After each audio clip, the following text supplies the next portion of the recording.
মানে আসলতে যদি আমি সঁচাকে বিজেপি দলটোক 2026ত হৰুৱাব লাগে তেতিয়াহ'লে আমিও ইলেকশ্যনটো ভালকৈ খেলিব লাগিব বিজেপিৰ সাংঘাতিক ধৰণৰ এটা সাংগঠনিক নেটৱৰ্ক আছে বিজেপিৰ হাতত সাংঘাতিক ধৰণৰ পইচা আছে আৰু বিজেপিৰ প্ৰশাসনিক শক্তি আছে চৰকাৰী শক্তি তেওঁলোকৰ হাতত আছে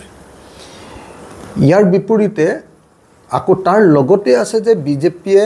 আন বিৰোধী দল তেওঁলোকৰ বিজেপিৰ লগৰ যিবিলাক দল এনডিএৰ যিবিলাক দল সেই এনডিএৰ দলবিলাকৰ লগতো তেওঁলোকৰ ঐক্যমঞ্চ আছে ইয়াৰ বিপৰীতে আমি গোটেই বিৰোধী দলবিলাক ফ্ৰেগমেণ্টেড আমি বেলেগ বেলেগকৈ আছোঁ বিৰোধী দলবিলাক পৃথক পৃথককৈ আছোঁ 1 নম্বৰ 2 নম্বৰ কংগ্ৰেছৰ ভিতৰত সাংঘাতিক ধৰণৰ ৰিফ্ট চলি আছে এতিয়া সংঘাত চলি আছে তেওঁলোকৰ ঘৰখন ভাঙি চিঙি যোৱাৰ নিচিনা হৈছে তেওঁলোকৰ কাজিয়া সাংঘাতিক ধৰণে চলি আছে গতিকে কংগ্ৰেছে কোনো ধৰণৰ ডিচিশ্যন ল'ব নোৱাৰা পৰিৱেশ আহিছে আমাৰ লগত যেতিয়া কথা পাতিছিলে তেতিয়া মানে কৈছিলে যে ছেপ্টেম্বৰ মাহতে যোৱা বছৰৰ ছেপ্টেম্বৰ মাহতে মানে যোৱা বছৰৰ ছেপ্টেম্বৰ মাহতে তেওঁলোকে কৈছিলে যে আমি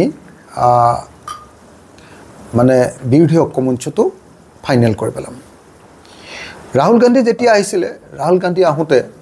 স্পষ্টকৈ কৈছিলে যে ছেপ্টেম্বৰ মাহৰ ভিতৰত বিৰোধী ঐক্যমঞ্চৰ কি দলে কোনে ক'ত চিট খেলিব ক'ত নিৰ্বাচন খেলিব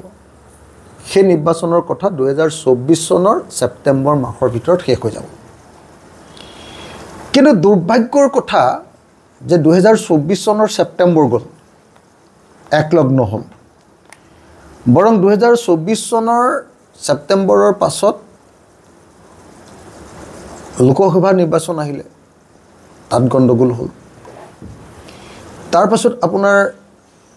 বিহালীৰ ইলেকশ্যন আহিলে তাত গণ্ডগোল কৰিলে কংগ্ৰেছে পঞ্চায়ত নিৰ্বাচন আহিলে সবেই ক'লো একেলগে খেলোঁ কংগ্ৰেছে নেখেলে এতিয়াতো কংগ্ৰেছৰ ভিতৰত সিদ্ধান্ত ল'বলৈকে কোনো মানুহ নাই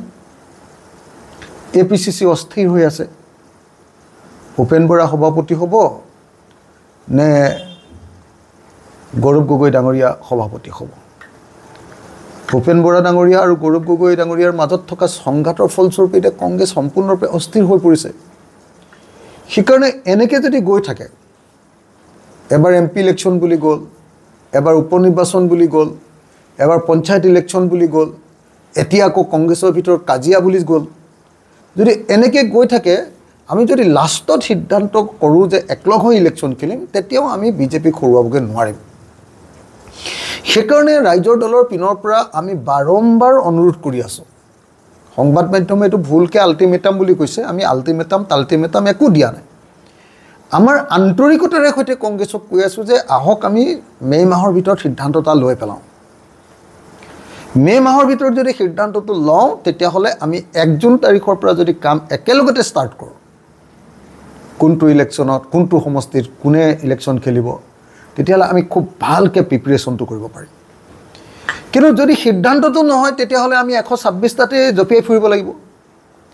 126টাত জঁপিয়াই ফুৰি পিছত কংগ্ৰেছে ক'ব যে নাই তোমালোকক আমুকটোহে দিলোঁ তামুকটোহে দিলোঁ তেতিয়া আমি ক'ত ইলেকশ্যন খেলিমগৈ আমি কম পইচা থকা পাৰ্টি আমি সৰু পাৰ্টি গতিকে আমাৰ কাৰণে ইলেকশ্যনৰ প্ৰিপেৰেশ্যনটো আৰু বিশেষভাৱে বিজেপিক হৰুৱাবৰ কাৰণে ইলেকশ্যনৰ প্ৰিপেৰেশ্যনটো আগতীয়াকৈ কৰা দৰকাৰ কংগ্ৰেছৰ কাৰণে প্ৰয়োজন সেইটো কিন্তু কংগ্ৰেছৰ ভিতৰত ইমান অস্থিৰতাই বিৰাজ কৰি আছে যে তেওঁলোকৰ লিডাৰবিলাকে আমাক বাৰম্বাৰ কৈ আছে যে আমি এতিয়া সিদ্ধান্ত ল'ব নোৱাৰোঁ আমাৰ নিজৰ ঘৰৰ ভিতৰতেই সংঘাত সেইকাৰণে মই আকৌ এবাৰ আপোনালোকক কৈছোঁ যে আমাৰ আগ্ৰহটো হ'ল 2026 চনত বিজেপিক হৰুৱাব লাগিব আমাৰ আগ্ৰহটো হ'ল বিজেপিৰ পৰা অসমখন বচাব লাগিব আমাৰ আগ্ৰহটো হ'ল অসমত যি সাম্প্ৰদায়িক আৰু ফেচিবাদী ৰাজনীতি হৈছে তাক প্ৰতিৰোধ কৰিব লাগিব আমাৰ আগ্ৰহটো হ'ল যে 2026 চনত যাতে আকৌ বিজেপি আহি আমাৰ বস্তুৰ দাম বঢ়াই আমাক ধ্বংস কৰিব নোৱাৰে টেক্স টেৰৰিজিম কৰৰ সন্তাসত খাজনাৰ সন্তাসত যাতে আমাক ধ্বংস কৰি দিব নোৱাৰে আৰু বিজনেছ যাতে ধ্বংস কৰি দিব নোৱাৰে তাৰ কাৰণে আমি বিজেপিক আঁতৰাব লাগে আৰু আঁতৰাবলৈ হ'লে মেইন বস্তুটো একদম মনত ৰাখিব লাগিব যে আগতীয়া প্ৰস্তুতি আগতীয়া পৰিকল্পনা আৰু ঐক্যবদ্ধ চেষ্টা এতিয়া ঐক্যবদ্ধ চেষ্টাটো কৰিবই নোৱাৰা হ'লো কাৰণ কংগ্ৰেছৰ মাজত অস্থিৰতাৰ কাৰণে কোনো সিদ্ধান্ত ল'ব নোৱাৰে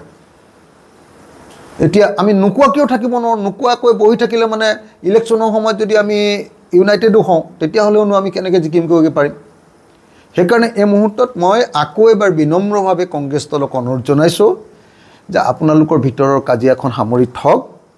আৰু মই AICCকো অনুৰোধ জনাইছোঁ AICCয়ে APCCৰ সব মানুহবিলাকক মাতি লৈ যাওক দৰকাৰ হ'লে কোনোবা এজনক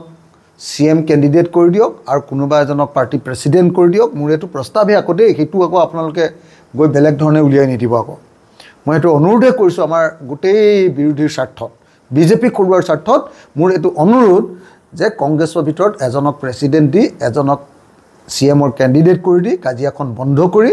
তেওঁলোকক অমৈখতীয়াভাৱে কাম কৰিবৰ কাৰণে একেলগে কাম কৰিবৰ কাৰণে ইউনাইটেডলি টিম ৱৰ্ক কৰিবৰ কাৰণে AICCয়ে নিৰ্দেশ দি দিব লাগে তেতিয়াহে আমি 2026ত জিকাৰ কিবা সম্ভাৱনা আছে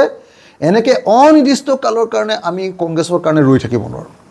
নহ'লে মে' মাহ যদি শেষ হৈ যায় তেতিয়াহ'লে কিন্তু 126টাতে প্ৰস্তুতি আৰম্ভ কৰিম আৰু 126টাত প্ৰস্তুতি আৰম্ভ কৰি যদি আমাৰ কেণ্ডিডেটবিলাকে পইচা খৰচ কৰা আৰম্ভ কৰে তাৰপিছততো বেক কৰিব নোৱাৰিম তাৰপিছততো আৰু উভতি চাব নোৱাৰিম গতিকে কংগ্ৰেছে সোনকালে সিদ্ধান্ত ল'ব লাগে সেইকাৰণে বাৰম্বাৰ কৈ আছোঁ যে আমি বিজেপিক হৰুৱাব খোজোঁ একেলগ হ'ব খোজোঁ কংগ্ৰেছৰ লগত কিন্তু কংগ্ৰেছে এতিয়া ঐক্যবদ্ধ হোৱাৰ সিদ্ধান্ত ল'বই নোৱাৰে নিজৰ ভিতৰত কাজিয়াৰ কাৰণে